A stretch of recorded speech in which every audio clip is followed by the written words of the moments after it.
سلامونه ستړي مشئ د سی اس اس کورس دا دویم درس ده. په دې درس کې به مونږ د کلرز په اړه باندې خبرې کوو چې خپله کلرز څنګه کولی شو چې مونږ ټیکسټ ته یعنې لیکنې ته کلر ورکو، څنګه کولی شو بیکګراوند ته کلر ورکو، او همچنان مونږ به د مختلفو ویلیوز په اړه باندې خبرې کوو چې کلر تاسې څنګه ورته اساین کولی شئ، او همچنان مونږ به د اوپیسیټي په اړه باندې خبرې کوو چې څنګه کولی شو چې مونږ یو لیکنې ته یا یو بیکګراوند ته هغه کوم کلر چې مونږ ورکړی هغه لږ ضعیفه کړو. ګورئ دغه کلرز چې دي په ویبسایټ کې ډېر زیات مهمه دي. کله چې تاسو یو ویبسایټ جوړوئ د هغې لپاره تاسې ته پکار ده چې لوګو ته وګورئ، یعنې هر یو کمپنۍ یا هر یو شرکت یا یو هر څوک یو لوګو لري، نو هغه لوګو کې مختلفه کلرز استفاده شوي، دوه نه زیات کلر استفاده شوي، نو تاسې به هغه لوګو ته په کتو سره په ویبسایټ کې څه کوئ، همغه رنګونه استفاده کوئ. دا هغه کنسپټونه دي، دا هغه کوم طریقې دي چې په یو آی کې ویل کېږي، یعنی یوزر انټرفیس. یو آی به تاسې کوم ځای کې دا کلمه لیدلې وي چې یو آی مطلب دا ده چې یوزر انټرفیس. نو موږ دغه د ایچ ټي ایم ایل چې کوم سټرکچر جوړ کوو د سی اس اس په واسطه باندې هغه یو آی ورته جوړو، هغه ډیزاین ورته جوړو. نو زما دغه خبرې ځینې وخت کې زیاتېږي په همدې خاطر باندې چې کوم پروجیکټونو سره زه مخ شوی یم، کوم پروجیکټ یې ما کړي، کوم ویبسایټونه ما جوړ کړي دي، په هغې کې ټولې دا خبرې شاملې دي. نو زه دا وایم چې هر درس کې به تاسې نوي څه زده کوئ، نه یوازې دا چې د سی اس اس چې کوم پراپرټیز دي هغه به زده کوئ، بلکې د دې ترڅنګ چې د یو آی یعنې د ډیزاین کوم کنسپټونه دي، کومې سټنډرډز دي، کوم معیارات دي د هغې لپاره، هغه به هم ورسره تاسې زده کوئ. ما تاسو ته اول کې وعده درکړې وه چې د دې کورس په آخر کې کله چې موږ جاوا سکرپټ هم ورسره خلاص کړو، موږ به یو ویبسایټ جوړ کړلی شو چې هغه ته موږ سټیټیک ویبسایټ وایو. بیا چې کله تاسې بیک اینډ ته ځئ نو هغه چې ده بیا ډاینامیک ویبسایټ کیږي. نو د دغه دریو پراپرټیز په اړه باندې به نن موږ خبرې کوو چې یو کلر ده، بل بیکګراوند کلر ده، همچنان اوپیسیټي ده. نو زه راځم د کمپیوټر سکرین ته او دغه درس ووایو. ښه ګورئ زه تیار هغه فولډر کې یم چې تېر ځلې مونږ په دې کې کار کړی و. نو کله چې تاسې یو فایل اوپن کوئ په وي ایس کوډ کې، نو فایل باندې به دلته کلیک کوئ. خو کله چې تاسې غواړئ چې یو مکمل پروجیکټ یعنې مکمل فولډر تاسې اوپن کړئ په وي ایس کوډ کې، د هغې لپاره به خالي ځای کې کلیک کوئ او ورته ووایئ چې اوپن وید وي ایس کوډ یا فقط کوډ چې کوم ده. ښه نو دا هغه تیر درس و زموږ چې موږ دلته پکې انلاین سی اس اس او انټرنل سی اس اس هم اخیستی و، او دغه یو فایل چې کوم موږ جوړ کړی و د سټایل په نوم باندې دا تیار جوړ شوی ده. دغه به تاسې زده کړی چې څنګه یې موږ دلته لینک کولی شو. نو موږ به دغه د کورس په جریان کې اکثره د ایکسټرنل سی اس اس څخه استفاده کوو، ځکه بهتره طریقه همدا ده. ځکه که تاسې په همدې ایچ ټي ایم ایل کې کار وکئ نو دا کوډ بیا زیاتېږي. اوس خو چې دا موږ فقط د درس وایو، د پریکټس په خاطر باندې استفاده کوو، خو چې کله تاسې ریل پروجیکټ کې کار کوئ نو په هغه وخت کې تاسې دا کوډ مو بیخي زیاتېږي. نو دې ته مو پام وي چې باید د هر یو فایل لپاره، د هر یو برخې لپاره باید تاسې جلا د سی اس اس فایل جوړ کړئ. نو زه راځم سی اس اس برخې ته. دلته به تاسې دا هم زده کوئ چې څنګه تاسې کمنټ اخیستلی شئ. ګوره موږ په ایچ ټي ایم ایل کې کمنټ څنګه اخیسته، په دې طریقې موږ اخیسته، خو په سی اس اس کې په کوم طریقې باندې اخیستل کیږي. تاسې به څه وکئ، یو سلاش په واخلئ او بیا به څه ولیکئ، سټیریک، دې ته سټیریک یا د ستوري علامه چې کومه دا به واخلئ. بیا به تاسې څه وکئ، سټیریک، او بیا دا فارورډ سلیش به تاسې واخلئ. د دې په منځ کې تاسې کولی شئ چې ملټي لاین کمنټ وکړئ، یعنې د یو نه زیات لاینونه کمنټ کولی شئ. څه به وایو نن موږ به موږ کلر وایو، کلر پراپرټي، بیکګراوند پراپرټي، بیکګراوند کلر چې کوم ده، همچنان موږ به اوپیسیټي وایو.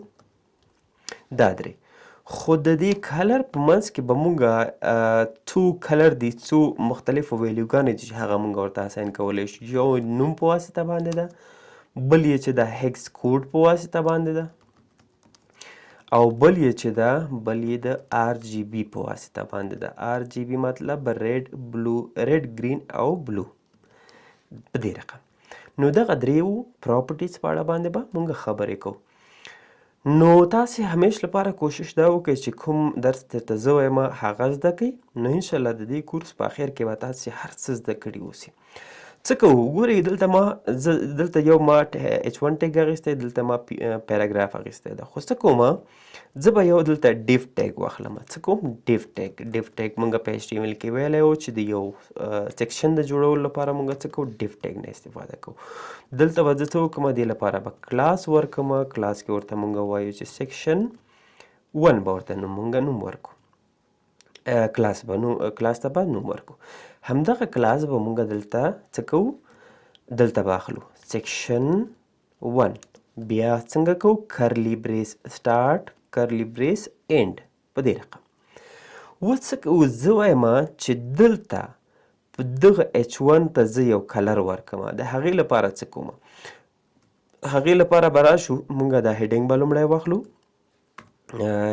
ډاټ هیډینګ په دې رقم او دلته به داسې وکړو ګوري ډیفالټ که چېرته د دې کلر ته مونږ راشو زه به دا دلته اوپن کړم تیار ځان سره کلر یې څنګه دی تور کلر ده نو که زه وایم چې دې ته یو بل کلر ورکم یعنی گرین کلر ورته ورکم زه څه کوم دلته ورته وایم چې کلر پراپرټي ده او بیا به تاسې کالن واخلئ بیا دلته به تاسې څه وکړئ ګرین نوم به ولیکئ صحیح شو د نوم په واسطه باندې تاسې څه کوئ دې ته کلر ورکوئ اوس که تاسې براوزر مو ریفریش کړئ څنګه کلر به اخلي ګوره شین کلر یې واخیسته څومره خوندور ډیزاین لنګویج دی دا بیا مونږ بله طریقه هم دلته استفاده کولی شو چې دلته کلر ته کله ویلیو اساین کوو نو مونږ کولی شو د کوډ په واسطه باندې مثلا تاسو ته یو کوډ زده ده د کوم چې د کلر کوډ دا مو زده ده او تاسو څه کوئ دا کلر دلته لیکئ او بیا راځئ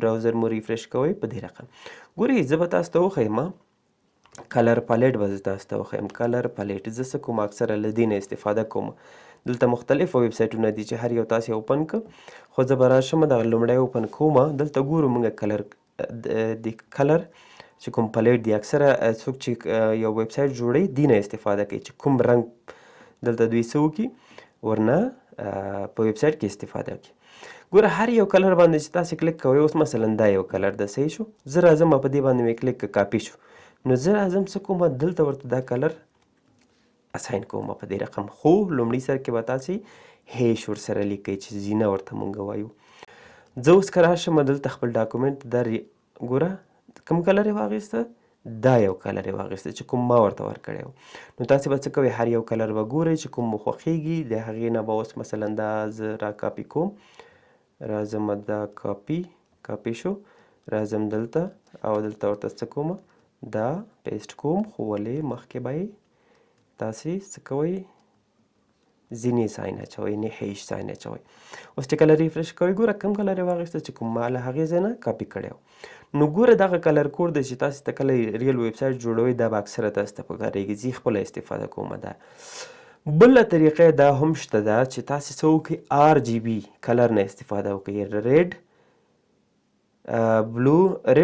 ګرین او بلو بیا به څه کوئ دلته قوس کې به ویلیو ورکوئ هر یو ته مثلا زه ورکوم 255 سل او دې ته به 0 ورکو اوس چې کله تاسې راشئ کوم کلر به یې اخیستی چې کوم ورته RGB کې ما اساین کړه دا یو کلر شو یعنی دلته به تاسې دا زده کوئ چې تاسې کولی شئ په 3 رقمو کلر ورته ورکوئ مثلا دلته کمنټ کې به یې زه ولیکم یو دا ده چې تاسې څه وکړه نوم مثلا نیم کې به مونږ راشو زه ورته یم چې ګرین په دې رقم بل مونږ ورته ورکولی شو چې هیکس کوډ کې داسې ورکولی شو بل څه شی ده RGB ده چې په دې رقم دغه درې واړه به تاسې زده کوئ چې 3 رقم باندې تاسې کولی شئ چې کلر ته ویلیو څنګه کوئ اساین یې کوئ بل راځو مونږ په دې باندې به تاسې پوه شوي اوسئ دغه هر څه شي ته تاسې کلر چې ورکوئ هر ټیکسټ ته هرې لیکنې ته تاسې کلر ورکوئ نو کولی شئ چې کلر ورته ورکوئ مثلا زه راځم د P1 ته یعنی پیراګراف 1 ته څه کوم ډاټ P1 خو نو دلته څه کوم ورته وایم چې کلر ورکه دې ته کوم کلر ورکه مثلا زه ورته وایم چې ریډ کلر ورته ورکه اوس که چېرته راشو هغه پیراګراف مونږ وګورو کوم کلر به یې اخیستی ریډ کلر به یې اخیستی نو بل مونږ وایو بیکګراوند کلر زه راځم دلته دغه سیکشن 1 چې کوم ما اخیستی وګوره دلته ډیفالټ کلر نه لري کوم چې ګوره مونږ خو ډیف ټیګ اخیستی دی دومره اندازه کې راځي خو د څه کوم دې ته یو کلر ورکوم. کلر څنګه ورکولی شم ځمکې ته یعنې باکګراوند ته؟ زه ورته وایم چې باکګراوند ډیش کلر. کوم کلر ورته ورکول غواړئ؟ مثلا تاسې کولی شئ چې ورته ورکئ ډارک بورد یا دا کوم چې کوډ موږ ته راکړی دا ورته ورکوم. زه راځم اوس دلته براوزر کې ریفریش کوم کوم کلر یې واخیسته چې کوم ورته ما ورکړی و. نو که تاسې چینج کوئ تور ته، تاسې د تور چې د شپږ ځلي 0 ده او د سپین چې د شپږ ځلي F ده. نو اوس ګورئ په دې رقم ته به موږ ته ښکاره کېږي. څومره ښایسته ډیزاین یې واخیسته. بل موږ لرو اوپیسټي. ته وایې چې دلته چې کوم ما دا یو H1 ټیګ اخیستی ده asantyping.com، زه وایم چې د دې د دغه کوم کلر چې ده دا لږ ضعیفه کومه، د هغې لپاره موږ څه کوو؟ اوپیسټي اخلو. زه ورته وایم چې اوپیسټي ورته ورکړه. څومره ورته ورکړه؟ 0.5. 0.5 مطلب دا ده چې دلته ګوره موږ کمنټ چې دی بل په دې رقم اخیستلی شو. مطلب یې دا ده چې 50% ما دې ته اوپیسټي ورکړه. که چېرته زه راشم ریفریش یې کړم اوس پې وګورو کوم څنګه شو، هغه کلر یې څنګه شو؟ ضعیفه شو. نو که تاسې غواړئ چې اوپیسټي مثلا د دې کوي 100%، نو د دې مطلب دا ده چې تاسې به ورته 1 ورکوئ. نو دا به څنګه کېږي؟ 1 که چېرته موږ 0.8 ورکو یعنې 80%، اوس به وګورو څومره اخلي، دومره اخلي.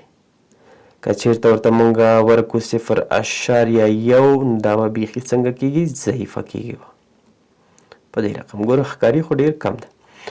بل که چېرته 1 ورکوئ نو مطلب دا ده چې 100% به دا روښانه ښکاره کېږي. خو څنګه چې تاسې دې ته فیصدي اندازه ورکوئ چې مطلب کم دې شي، نو تاسې باید څه کوئ؟ کموئ. زه بېرته 4 ورکوم چې لږ روښانه یې ښکاره شي په دې رقم.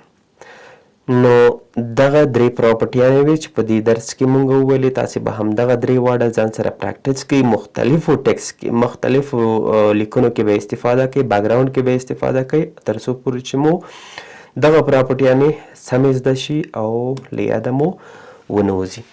نو دا و زموږ د نن ورځې درس چې موږ په دې کې وویلې 3 مهمې پراپرټیز چې هغه یو کلر وو، بل بیکګراوند کلر وو، بل اوپیسټي وه. دغه بیکګراوند کلر او کلر خو بیخي موږ زیات استفاده کوو چې هر ځای کې تاسې ټیکسټ ګورئ یا بیکګراوند ګورئ تاسې به همدغه کلرس نه استفاده کوئ. نو په یاد یې وساتئ، پریکټس یې کوئ ځان سره، ویډیو در سره لایک کړئ، ملګرو سره یې شیر کړئ. ښه وخت ولرئ، آباد اوسئ.